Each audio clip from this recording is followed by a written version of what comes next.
Rafaela's point of view. Naramdaman ko ang paglapat ng stethoscope sa dibdib ko. Kasunod ay ang pag-check sa pulsuhan ko at may ilan pang ginawa ang doktora na hinayaan ko na lamang. She's fine. I could stay here, Mr. Silverio, so I could watch her for the whole day. Mamaya lang igigising siya ulit, kaya kailangan ma-check natin kung may naalala ba siya o wala. She needs to rest for a while. Pinabawi niya pang lakas niya. Imporma ng doktor. Dahil sa narinig, hinayaan ko na muna ang sarili na muling makaidlip. Kung bakit sobrang hina ng katawan ko, hindi ko na rin alam. Basta magpapahinga na lamang muna ako. I could feel myself half sleeping only. Hindi gaano makatulog. Kaya na magawa kong imulat ulit ang mga mata, ay hinanap ko agad ang doktora. Wala na sila Elvira at ang kapatid niya. Tanging ang babaeng doktor na lamang ang naroon na ngayon ay may binabasang files. Nang mapatingin siya sa akin at makitang gising na ako, agad siyang tumayo mula sa couch. Lumapit siya at gamit ang stethoscope na nasa side table, isinuot at inilapat niya iyon sa dibdib ko. Mas malinaw na ang lahat sa akin ngayon. Hindi na rin masakit ang liwanag kaya natatagalin ko na ang pagbukas ng mga mata. Nasaan ako? Para lamang iyong bulong na lumabas sa labi ko. Ang sakit ng lalamunan ko. Hindi ko mapakiwari kung sore throat ba yon o sadyang wala lang akong boses at natuyo na ang lalamunan ko. Nasa rest house ka ni Mr. Raxon Silverio. Do you know him? Tanong niya sa malumanay na boses. Naupo siya sa tabi ko, gamit ang hinilang swivel chair sa gilid. Bata pa ang doktorang nasa harap ko at mukhang mas matanda lang sa akin ng ilang taon. Maganda rin siya at maamo ang muka kaya hindi ako makaramdam ng takot sa kanya. Oo. Paus pa rin ang boses ko. Namamalat pa rin ang lalamunan ko. Nauuhaw ako. Umiling siya. Hindi ka pa pwedeng uminom ng tubig. Aniya, hindi ko maintindihan kung bakit pero hindi na ako nagpumilit. Doktor siya. Alam niya ang ginagawa niya. May ilan siyang tanong na sinasagot ko lamang ng oo at hindi. Paunti-unti ay nawawala ang pamamalat ng lalamunan ko. Nababasa na kahit paano iyon dahil sa pagsasalita ko. Nakita ko ang IV fluids na nakakonekta sa kamay ko. May isa pa na dinadaluyan ng pulang likido at hindi ko na kailangan manghula dahil alam kong dugo iyon. Hindi ko makita ang katawan ko dahil natatabunan ng dibdib ko, pababasa pa ako ng mantipis na kumot. Ilang saglit pa nang bumukas ang pintuan at pumasok doon si Elvira na may dalang tray na puno ng pagkain. Nang makita niyang gising na ako, ay agad siyang naglakad papunta sa maliit na salas ng kwarto at inilapag sa coffee table ang dala niya bago tumungo sa amin at tiningnan ako ng mabuti.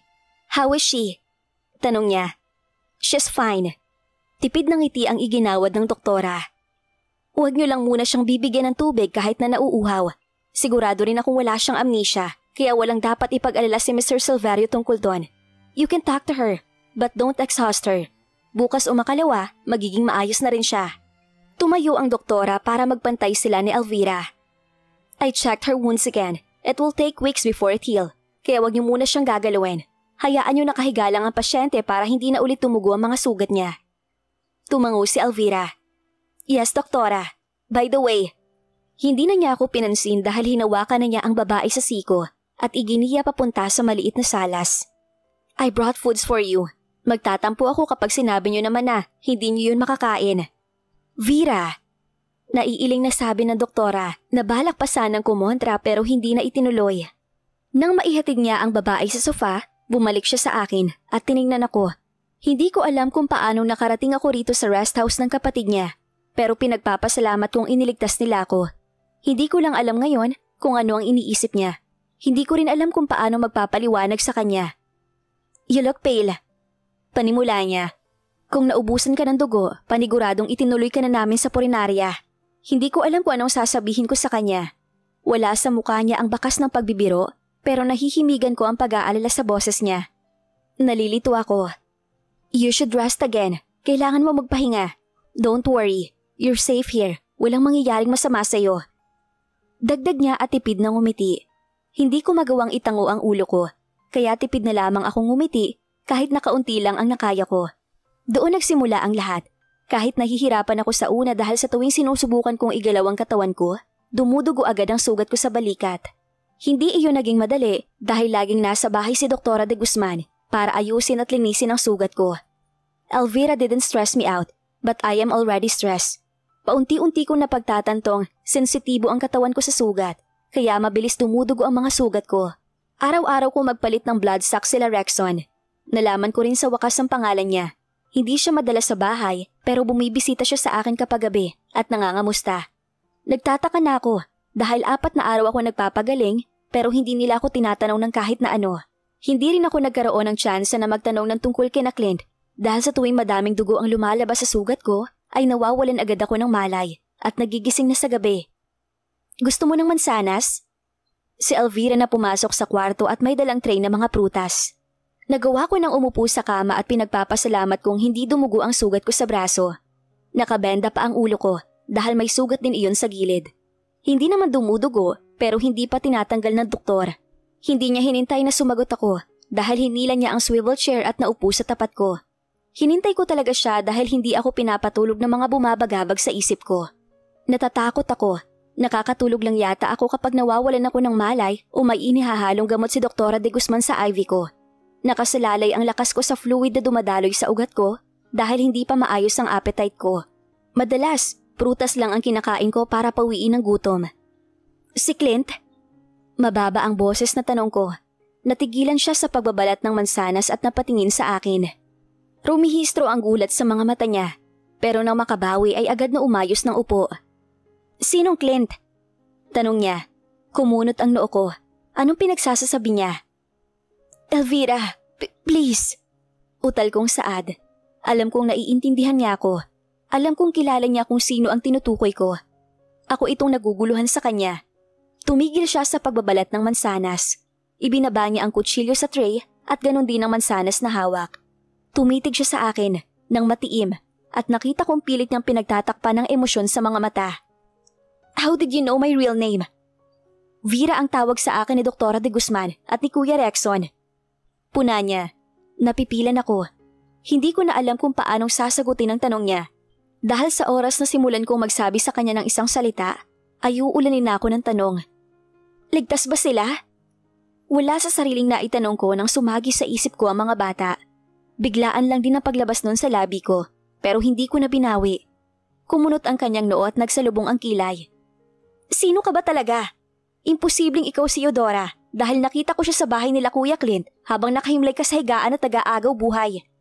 Aniya sa nananansiyang boses. Sinalubong ko ang tingin niya at samot-saring isipin ang gumulo sa akin. Ilang araw na simula nang mawala ako. Kalahating buwan na. Diyos ko, naroon pa rin si Eudora sa bahay ni Clint. Ligtas pa ba sila? Paanong mga bata? Kailangan makabalik ako. Kailangan malaman nilang totoo. Marahas na bumuntong hininga si Elvira dahilan para mapakurap ako. Nang makita ka ni Kuya, hindi agad ako naniwala. Naroon ako mismo sa mansyon ni Kuya Clint para bisitahin ang mga bata. Sabi niya nakita niya si Eudora, duguan at taga-agaw buhay. Pero kitang-kita ko rin ang pagbaba ng isa pang Eudora mula sa hagdan. Nagsitayuan ang balahibo ko sa batok. Hindi ko alam, pero nakaramdam ako ng pangingilabot. Bumalik nga talaga si Eudora kina Clint. Sigurado akong hindi niya sinabi ang totoo. Kung dati nagpapanggap akong ako siya, ngayon alam kong nagpapanggap siyang siya ako. Magulo. Ipinilit ni Kuya Rexon na pumunta ako rito sa Prestino para makita kita. Hindi ko sinabi kina Kuya Clint ang mga nangyayari dahil may kakaiba akong kutob. Pumugi siya ulit ng malalim na hininga. Then I saw you. Wounds, bruises and blood were all over your body. Sabi ni Kuya Rexon, natagpuan ka niya sa gilid ng bangin. Namukaan ka niya, kaya dali-dali siyang nagpatawag ng doktor. Masyadong malayo ang ospital, kaya baka hindi ka na umabot doon. Malapit lang dito si Doktora de Guzman, kaya sa kanya ka na lumapit. May tama ka ng barel at may balang nakabaon sa likod mo. Hindi iyon pangkaraniwan. Dagdagan pang tumama ang ulo mo sa matulis na bato, kaya mabilis kang naubusan ng dugo dahil sa dami ng sugat sa katawan mo. Mas lalong sumeryoso ang ekspresyon ng kanyang muka. You almost died, pero nakita kong lumaban ka. I don't know what had happened and what is really happening, but I can feel it. I saw you. I've been with you. Nararamdaman kong nakilala na kita. Dagdag niya. Napagtunto kong mahuhulog na ang butil ng mga luha ko sa gilid ng mga mata ko. Muntik na akong mamatay. Muntik na. At ngayon na tinawag mo akong Elvira, paano mo yun maipapaliwanag? Hamon niya na nagtulak sa akin para maiyak. Eudora? Usal niya sa pangalan na iyon, kaya mapait akong ngumiti at marahan na umiling. Hindi ako siya dahil sabi mo pa, nakita mo si Eudora sa bahay ni Clint habang nag-aagaw buhay ako rito. Mas lalo pang rumagasa ang luha ko. Pero ako dapat ang naroon. Dapat nasabi ko kay Clint ang totoo bago ako pagtangka ang patayin ng mga tauhan ni Eudora. Flash of memories clouded my mind. Sariwa pa sa isip ko kung paanong nakipagsapalaran ako sa kamay ng mga tauhan niya. I almost died. Ang akala ko wala ng pag-asa. Akala ko katapusan ko na. Hindi kita maintindihan. Turan niya sa mababang boses. Pumikit ako saglit at nilunok ang hikbing gustong kumawala sa labi ko. Mahirap ipaliwanag. Sagot ko. She then nodded her head like she accepts it but still willing to wait for my explanation. Kung ganon, tumigil siya at masuri akong tiningnan. Sino ka? Nakakatawang pangyayari ito. Kilala ko siya. Kilala niya ako noon bilang si Eudora. Galit ako sa kanya dahil sa ginawa niya noon sa akin. At alam kong galit din siya sa akin dahil akala niya si Eudora ako. Ngayon, tinatanong niya ako kung sino ako na para bang handa siyang kilalanin ang buo kong pagkatao. Rafaela. Mahina kong sagot. Rafaela ang pangalan ko. Hindi siya nakapagsalita. Umawang ang bibig niya at balak na magsalita ulit pero hindi na niya itinuloy. Nanatiling nakatingin siya sa akin at nananan siya. Ako si Rafaela, napagkamalan yung lahat na si Eudora. Ang totoong Eudora ay nasa bahay na ngayon ni Clint. Hindi sila ligtas. Lalo na ngayon na nakabalik na si Eudora. I licked my lower lip. Nanuyo na naman ang lalamunan ko at hindi nakatulong ang pag-iyak ko. Ngayon na bumalik na ang totoong Eudora, nasa panganib sila Clint Elvira. Alam ko ang masamang balak ni Eudora. Gusto niyang patuloy ako magpanggap bilang siya, kapalit ng pera ni Clint. Pera lamang ni Clint ang habol niya. Kailangan kong sabihin iyon kay Clint. Kailangan ko siyang makausap. May pagsusumamo sa boses ko. Natatakot ako ngayon. Hindi ko alam ang nangyayari sa buhay nila. At eto pa ako, nakaratay habang pilit pinapagaling ang sarili. Tulungan mo ko, Elvira. Halos pabulong na lamang iyon. Siya na lang ang maaasahan ko ngayon. Siya lang ang makakatulong sa akin. I'll help you. Aniya at pilit nang umiti. Kailangan mong bawiin ang lakas mo. Kakausapin ko si Kuya Rexon ngayon para makasigurado ako. Kung totoo man ang lahat ng sinabi mo, kailangan nating kumilos agad. I know Eudora very well. Lahat niya gagawin, kahit ikapahamak pa ng iba. Tumango ako. Kaya niyang pumatay ng tao. Kaya niyang gawin lahat, Rafaela. Banggit niya sa pangalan ko sa unang pagkakataon. Handa akong tulungan ka, pero sana tulungan mo rin ang sarili mo. You need to be ready. Kailangan mo magpalakas sa lalong madaling panahon. Dahil habang ganyan ka, wala kang laban. Natigilan ako at napatingin sa kanya ng matagal. Gusto kong magsalita pero hindi ko mahanap ang tamang sasabihin. Tama siya, masyado akong mahina ngayon. Hindi ko maipagtatanggol ang mga taong dahilan kung bakit pa ako lumalaban. I need to heal myself fast. Kailangan kong maging malakas. Don't move. Malakas na sigaw ni Elvira nang maramdaman kong kumirot ang likod ko. Nagmamadaling lumapit siya sa akin at hindi lang isang beses na nagmura nang masilip ang bandage sa balikat ko. Dumudugo na naman. Aniya na iginiya ako paupo sa mahabang sofa sa salas. Mula rito ay diretsyong matatanaw ang dalampasigan sa harap namin. Nakatayong malapit sa dagat ang rest house ni Rexon. Wala rito ang lalaki dahil may inaayos itong problema sa isang negosyo. Kaming dalawa lang ni Elvira ang narito. Bakit kasi naglilinis ka ng mga muebles? Pasigaw na naman niyang sabi. Ang tigas din ng ulo mo, Rafaela. Look what you've done to yourself. Dumudugo na naman ang sugat mo. Minsan kasi pinapairal mo yung katangahan na meron ka. Siguro kung noon niya ito sinabi, baka na-offend na ako. Pero nasasanay na ako sa mga salitang binibitawan niya. Ganoon pala talaga siya. Masyadong prangka at matalas ang dila. Noong una, hindi ko matanggap ang isang Elvira Marie Salverio ay may tinatago palang kabaitan sa katawan dahil mas mukha siyang mataray kesa maamo. Hindi mo rin maiisip na maaari siyang maging mabuti sa ibang tao dahil palaging malamig ang ekspresyon ng mukha niya. Hindi naman gaanong dumudugo. Sabi ni doktora, normal pa rin na dumugo yan paminsan-minsan dahil maselan ng balat ko. Huwag kang mag-alala, hindi mauubos ang dugo ko. Natatawa kong sagot sa kanya pero tinaasan niya lamang ako ng kilay. Sa bagay, paanong mauubusan ka ng dugo? Madami ang supply ng blood sac sa ospital ni Doktora de Guzman. Aniya sa pinakasarkastikong boses. Looking at her right now, I felt safe dahil hindi siya umaalis sa tabi ko hanggat wala pa si Rexon. Wala silang katulong dahil ayaw ng kapatid niya. Sila mismong dalawa ang gumagawa sa lahat ng gawaing bahay. Nahihiya na rin naman ako na lagi na lang akong nasa guest room at nagpapahinga. Pero sa tuwing sinusubukan kong gumalaw, mabilis na nagdurugo ang sugat ko sa balikat. Ang ilang sugat ay naghilom na, pero ang sugat sa balikat ko ang hindi pa tuluyang naghihilom dahil malalim ang tama ng bala roon. Ang sugat ko sa gilid ng ulo ay naghihilom na rin, kaya kahit paano nagiging maayos na ako. Hindi na rin ako dumedepende sa IV, kaya ako na mismo ang nagpapalakas sa sarili ko. Thank you, Elvira. Mahina kong turan. Kasalukuyan niyang tinatanggal ang bandage sa balikat ko para mapalitan iyon at malinis. Marunong siya sa dapat na gawin kaya minsan hindi na niya pinapatawag si doktora at siya na mismo ang nagpapalit noon. Hindi siya tumigil sa ginagawa pero nakita kong sinulyapan niya ako. Araw-araw akong may thank you galing sa'yo. Akala mo ba libre lahat to? Mataray niyang sabi. Ngumiti ako dahil ganyan din lagi ang sinasabi niya kapag nagpapasalamat ako. Aba, kapag maayos ka na, kailangan natin bumalik kay Kuya Clint. Kung hindi lang dudugo ang sugat mo at baka mawalan ka pa ng malay, talagang kinaladkad kita papunta sa lanayan. So we could kick out that shit, Eudora. Iritable niyang dagdag. Kamusta si Clint? Ang mga bata? Sa pagkakataong ito, gusto ko siyang lingunin. Pero nasa likod ko na siya at inaayos na ang pagkakabenda sa sugat ko. Don't move.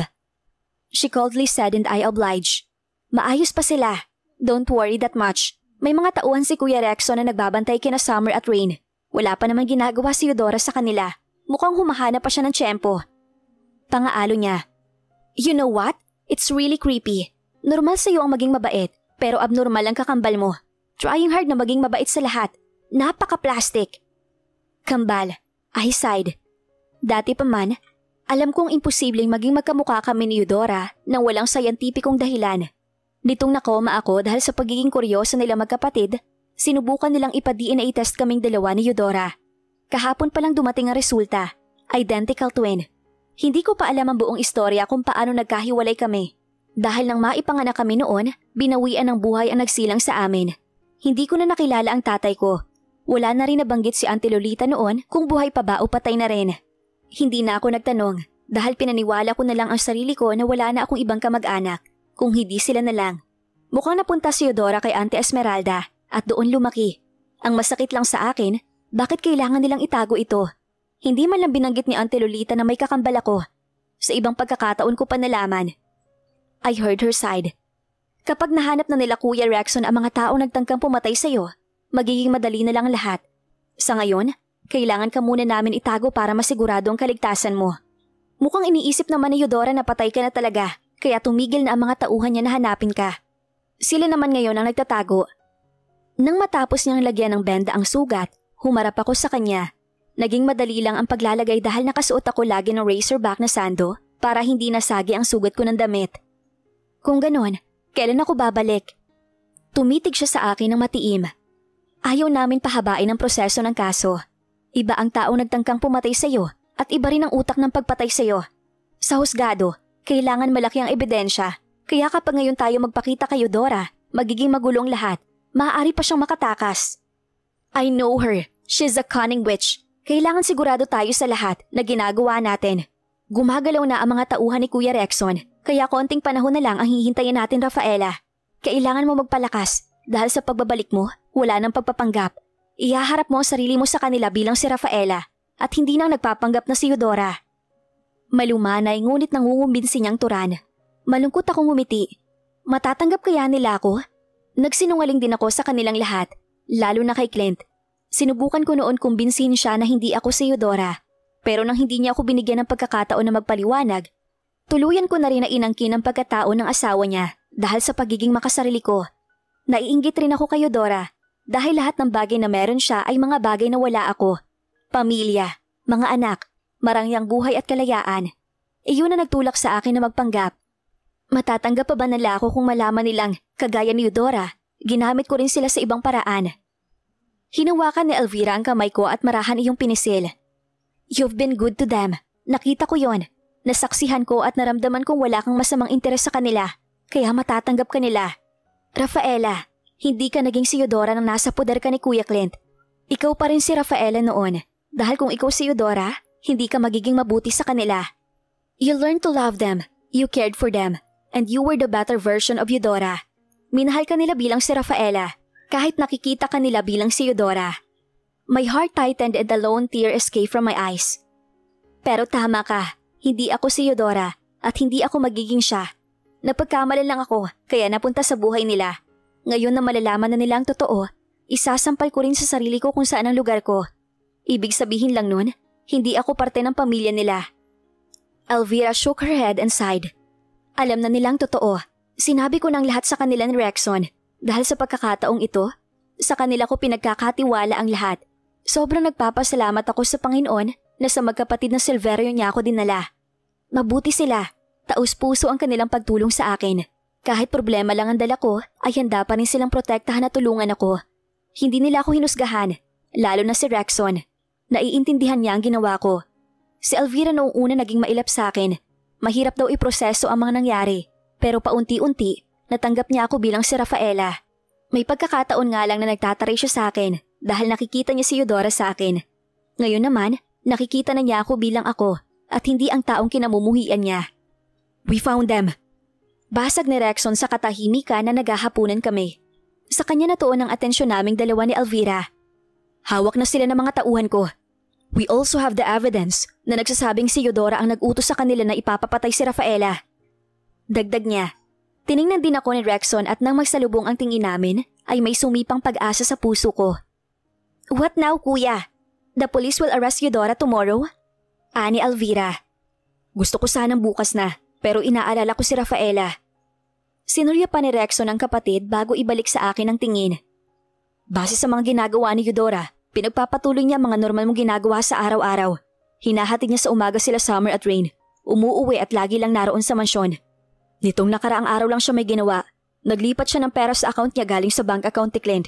I checked that. Sabi mo pa, pera ang habol niya ulit kaya bumalik siya. Mukhang paunti-unti lang ang ginagawa niya para hindi siya mahalata. Do you think nagdududa na si Kuya Clint sa kanya kaya limitado ang bawat galaw niya? Hindi rin ako sigurado. Pero mahihirapan si Eudora na magpanggap bilang si Rafaela dahil marami ang pagkakaiba nila. Wala naman nababanggit si Clint tungkol sa asawa niya, kaya hindi rin ako sigurado. Si Rexon at umiinom ng tubig. Natahimik kami sa hapag nang matapos ang usapan. Kinakabahan ako, ngunit kahit paano ay nakaginhawa na rin.